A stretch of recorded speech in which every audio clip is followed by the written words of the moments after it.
The list? Okay. We'll go with number one here, Diane Foster. And again, the process is going to be to let everybody speak, so it's important again one at a time so everybody can be heard and have the court reporter take it down. After all the comments are made, the developer will respond. They'll keep a list, and we'll keep a list to make sure all the questions are answered. We'll let all the public comment on it first. Good evening. My name is Diane Foster. I'm at 1046 Westchester Road. Tonight I'd like to present to you the change.org petition. It has 13,654 signatures.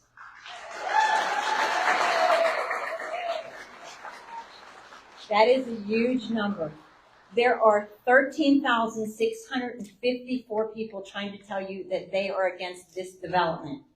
To put that into perspective, the population of South Park is estimated in 2023 by the U.S. Census at 13,630. There were only 4,410 votes cast in the South Park 2023 general election. Mr. Vogel, respectfully, only 374 more votes than your opponent gave you the opportunity to represent us. Mr. Snee, in your election year, you received only 209 more votes than your opponent. And Mr. Lucott, you received 321 more votes than your opponent in your election year. You were elected to represent the voice of the people.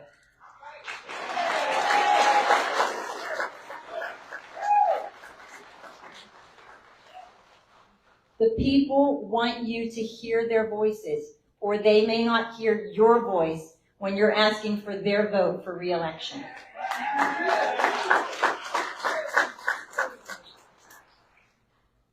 I respectfully ask for a little more time because I want to read into the record a letter from the Hills that was also sent to South Park Township that isn't in the record so far, and it's very important that you hear this letter. I want to share with you a letter. Unfortunately, this voice was never really heard, and she unfairly paid a price that her and her family did not deserve. She shared this letter with you, the board, and with us, and we believe her voice should serve as a warning to all of us and to all of our township decision makers. It's dated April 23rd, 2024, and its subject is Frank Zogates, and it's addressed to South Park Township.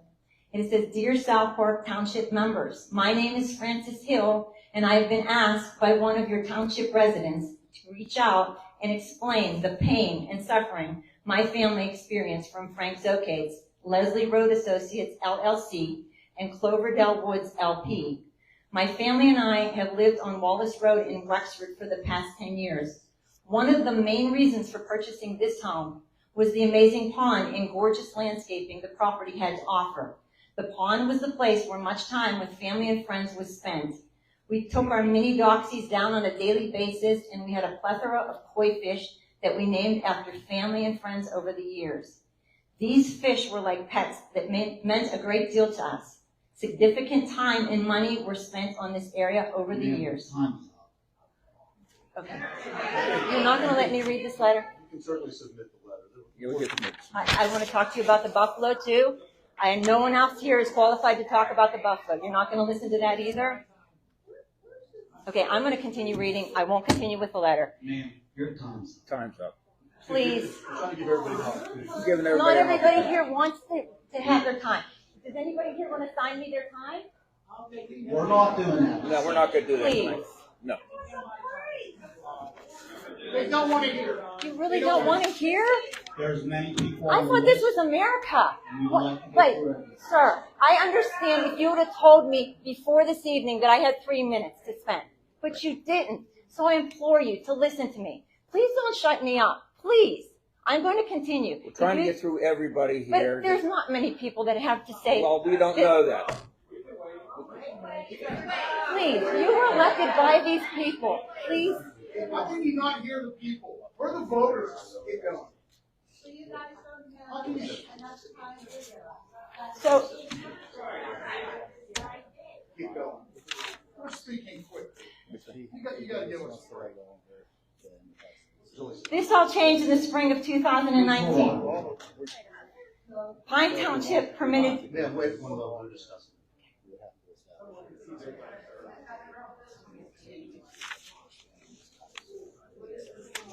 Okay. You want to do that? All right, go ahead. thank you.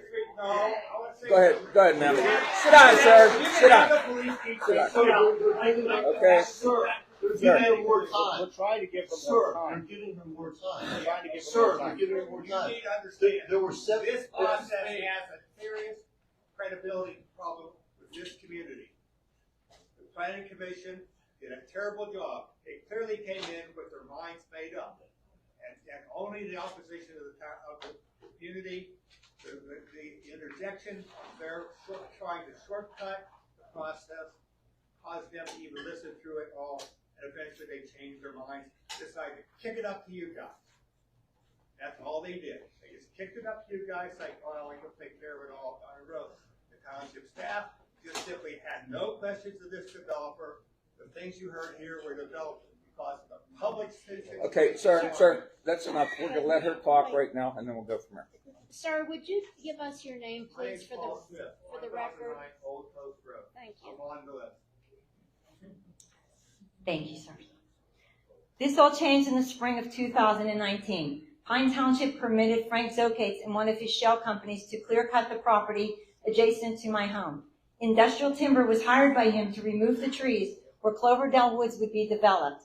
Pine Township did not require Mr. Zokates to carry insurance. The township accepted, you had your chance. This is my chance. Excuse me, so listen, we're gonna be orderly here. You can state what you want to state. Go ahead.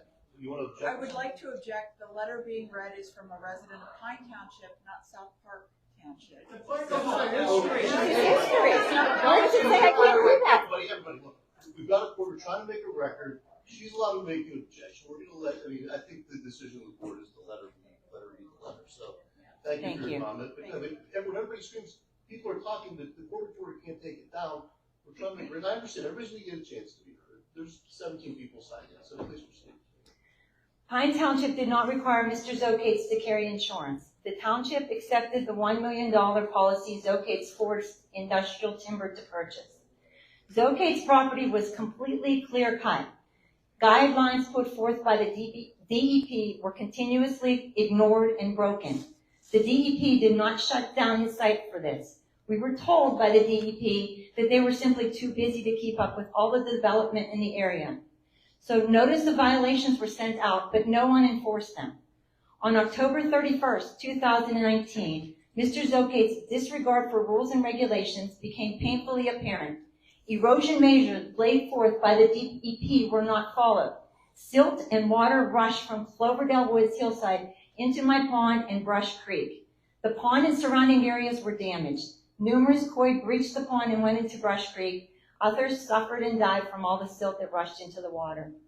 The hillside remained completely cleared, with no erosion control in place for months. My husband would email the DEP and complain. More notice of violations were issued, but none enforced. Every time it rained, I would fear more water damage, or worse yet, a landslide. It remained this way until construction of homes was about to begin, and finally the retention pond was in place and grasses and trees were planted. Instead of fearing damage, we would be awoken by home builders who had, no regard for rules and regulations. The township and local police were contacted by us. Nothing was done. The builders would begin work before the time allotted by the township and continue until after hours. Pounding echoed through the valley for hours daily. Mr. Zokates never tried to right this wrong.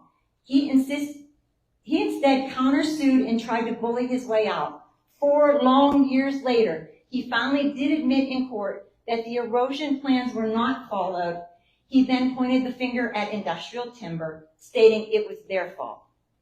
On November 27, 2023, the jury awarded us $1.25 million in compensatory damages and a $5 million in punitive damages.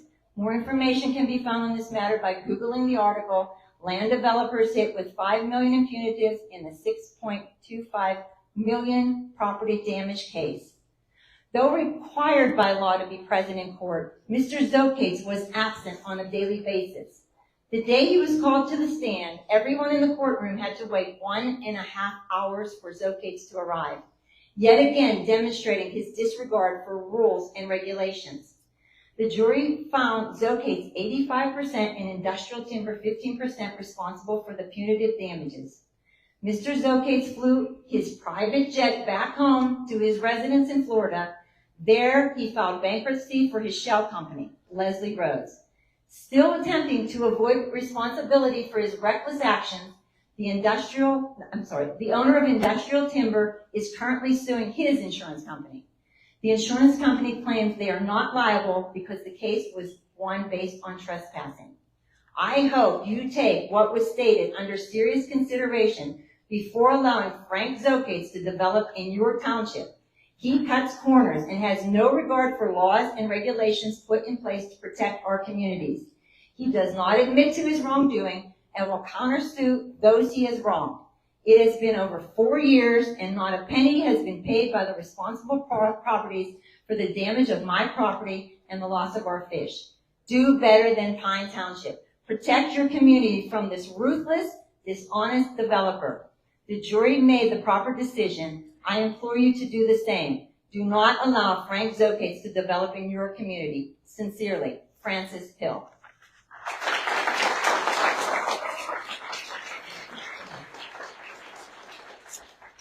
Ma'am, that was 8 minutes. So, And she deserves the well, right to speak. again, yeah, Developers are, why can't we? Excuse me.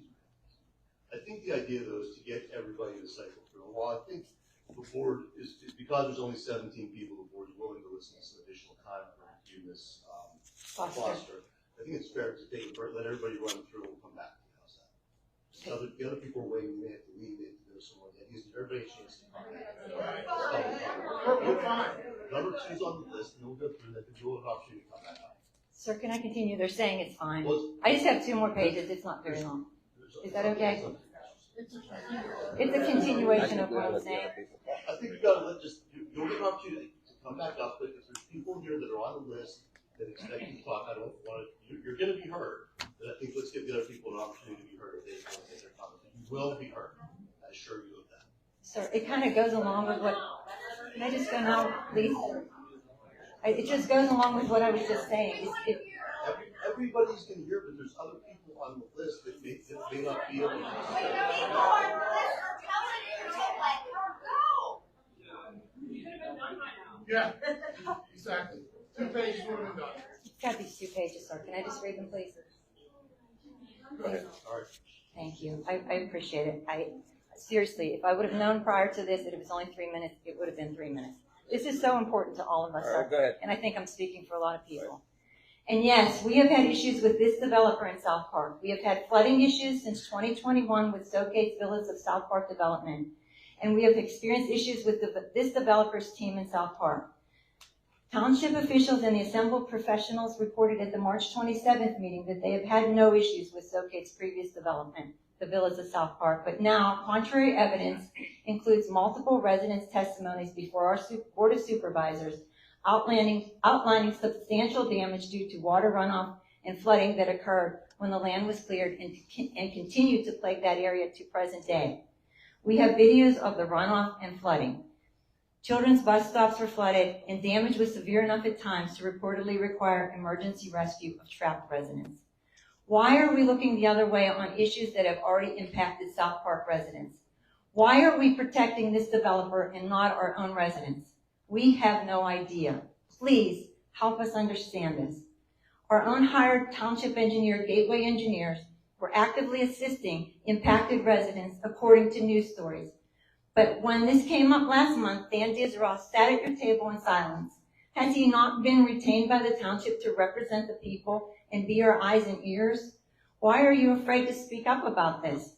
Based on what those residents continue to live with and our township's silence, can you believe what we'll be dealing with regarding the complexities in Sleepy Hollow? And lastly, another area near and dear to my heart, the South Park Buffalo. We've been doing our research with some of the most respected PhD credentialed professors, Professor Jeff Morton, South Dakota State of the American Bison Studies, as well as leading experts from some of the national buffalo groups. What was made clear to us, American bison or buffalo are extremely sensitive to stress, which can lead to reduced animal performance at best and animal death at worst. The buffalo's highly developed senses have enabled them to survive what looked like sure extinction. Their incredible auditory range enabled them to hear and pinpoint the source of noises from miles away, and their ability to sense ground vibrations enabled them to detect and avoid predators, stampedes, and approaching storms. Unfortunately, these key senses that these majestic buffalo possess lead to very predictable levels of stress when they're suddenly introduced to noise and vibrations associated with nearby clearing, logging, construction, and development. Because the buffalo are extremely sensitive to stress, we are told that development this close, 560 feet, will impact their overall health, life expectancy, ability to carry babies to term, and their ability to deliver healthy offspring. Unfortunately, unlike in the wild, the South Park buffalo family, constrained by their fences, have nowhere to go to escape the noise and vibration, further heightening their stress levels and overall health. Last year at this time, a baby buffalo that we named Blue was born in South Park. And only a few months old, he was accidentally stepped on by another buffalo and died. That devastating story was picked up by MSN and then picked up around the world. If something happens to any of our South Park buffalo, because we know how sensitive they are to vibrations and sound, and this proposed development is only 560 feet away from their enclosure, you will forever be known as the board that allowed this to happen. Our South Park buffalo family have lived here peacefully and are dependent on us for help. Their conservation effort brought them to South Park in 1927, and now it's our generation's duty not to fail them. Thank you so much for your time.